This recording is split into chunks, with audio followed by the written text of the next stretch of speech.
Hey everyone, welcome back to another episode of JRC TV. This week we are talking about a key ingredient to making relationships the most magical experience of your life. And without this ingredient, they can get pretty frustrating pretty fast.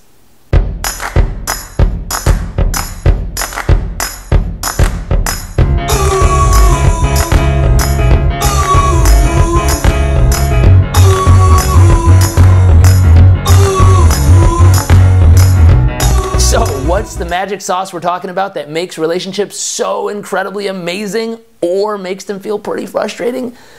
It's the mindset and approach you go to the relationship with. And the very, very simple mindset is, are you going there to get or are you going there to give? And that may sound overly simplistic because of course I go to there to give. Of course I want to make them feel loved. Of course I want to make them feel heard and understood. But where do you live the majority of your life emotionally? And this is something that I would look at in two ways. One, where do you go when you're your best? Meaning when you're happy, healthy, fulfilled, you're not hangry, hungry and angry. When you're filled up mentally, emotionally, physically, spiritually, do you go to give or get? Now on the flip side, how do you show up to a relationship when you're kind of at your worst? You might be hangry, hungry and frustrated. You might be tired. You might be physically exhausted. You might have like a back pain or a neck ache. You might have just got off a long flight. You might have been working the whole week and just been exhausted. How do you go to a relationship? Do you continue to go to that relationship to give when you're at your worst? Or do you start going to the relationship to try to get something out of it? To get fulfillment, to get attention, to get affection, to get approval, to get appreciation, to get love? Or do you continue to find a way to fill up and fuel up in some way, shape, or form in your mind, body, and spirit and continue to pour out even when you're at your worst point? Now, how did this affect me personally?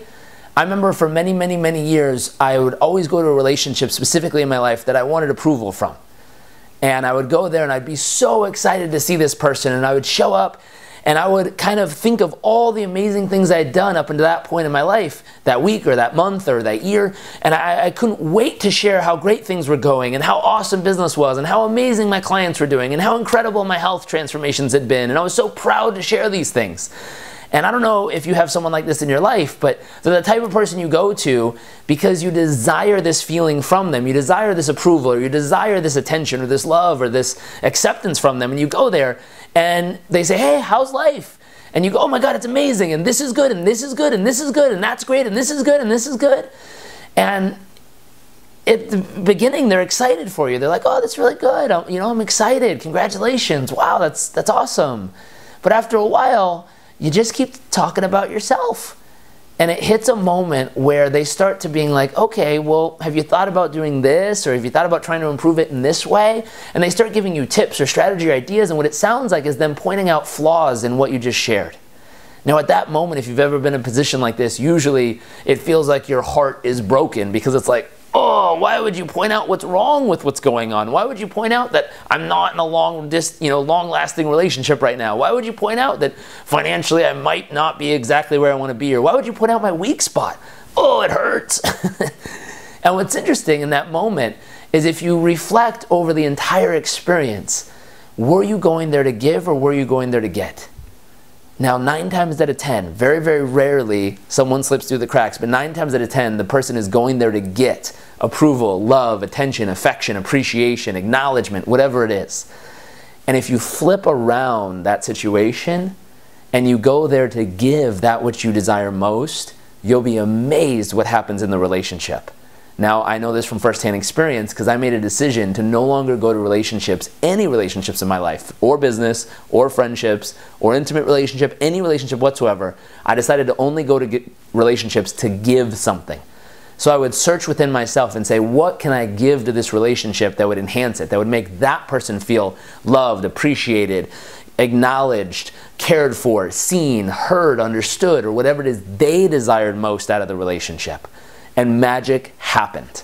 It's amazing. You show up and you look at this person and say, wow, maybe they need to be acknowledged. Maybe they need some love right now. Maybe they need someone to just listen to them and hear them out and understand them in ways that no one else can. Maybe they need someone to champion them, to get behind them and cheer for them because everyone else tries to tear them down or, say, oh, good for you.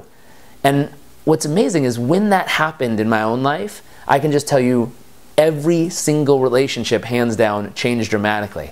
I can also tell you something really magical and unique happened. I met the love of my life. And, you know, it's one of those things that if I was at any moment before that in my life, I wouldn't have been ready for.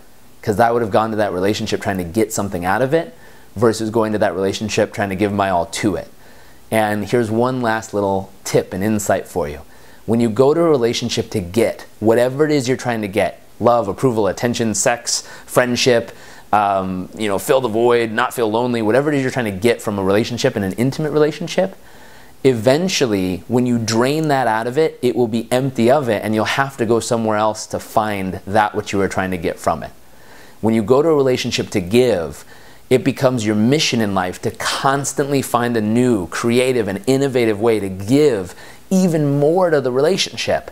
And it's a journey that'll last a lifetime, because if you take that challenge to always find a way to create a new way to share that with the person you're in that relationship with, it'll be a never-ending journey. So hopefully take this tip, download this week's worksheet. We have some questions for you to help you define, you know, not only what you want from the relationships you go to currently, but how do you flip that around and make sure you're going there to give it instead of trying to get from it. It'll transform all kinds of relationships in your life, your business, your intimate relationship, your family relationships. Take the challenge in the worksheet, have fun with it, and we look forward to seeing you next week for another episode of JRC TV.